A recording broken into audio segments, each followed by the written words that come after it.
I've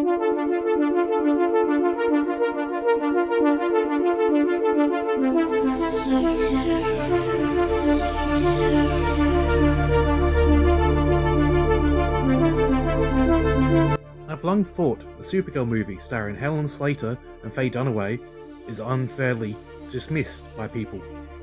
Yeah, it might not be Superman 1 or 2 level of good, but it has its good points. If the movie had gotten a sequel, she may have become the definitive Supergirl like Linda Carter was to Wonder Woman. It had its flaws, sure, but if you don't look at it in a modern lens, where superhero content is abundant, it's actually a pretty fun movie. The plot is crazy and weird, as a lot of Silver Age comics before it were, which is clearly what its inspiration was. Just like the inspiration behind the Christopher Reeve Superman movies.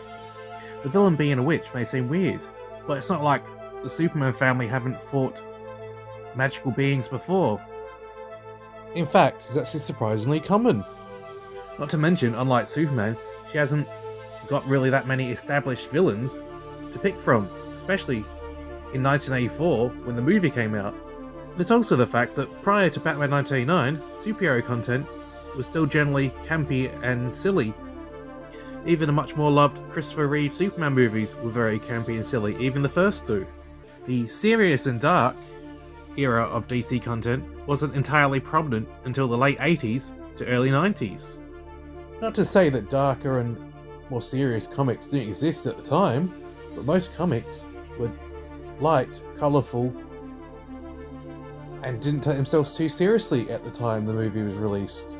So expect the movie released in 1984, which was filmed a year or more earlier, to be serious and not campy or corny is a ridiculous thing to expect. Especially considering that the Superman movies with Christopher Reeve were very popular, and they were campy and silly and not remotely dark and serious.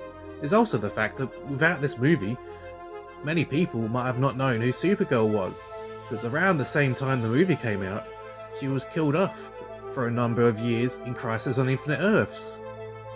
Not to say she was an obscure or unknown character to comic book fans, but to the general public, she might have not been known at all. If people had given it more of a chance, not only might have had sequels, but they might have had a crossover between her and the Christopher Reeve Superman, who were meant to be in the same universe, despite the fact that they never appeared on screen together.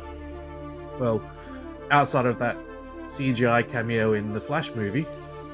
So next time you decide to discount Supergirl 1984 as a unwatchable movie, or complete trash, consider, are you taking the movie too seriously? Because not all movies have to be serious, dark, and take themselves way too seriously to the point where they're hilariously serious because of how serious-faced they're portrayed as. Don't get me wrong, the source material should be respected to an extent, but not to the point where it's not fun to watch because it's so serious, dark, and boring. Superhero movies, especially DC Comics ones, don't have to be dark and serious to be good movies. They just have to be enjoyable, whether it's slightly serious, slightly silly, or a mix of both. So maybe try watching again. Maybe you have a different point of view about it than you did before. Maybe you won't. I'm not here to say you have to change your mind, just that you should give it another chance, especially when there's a new Supergirl movie coming out this month for the DCU.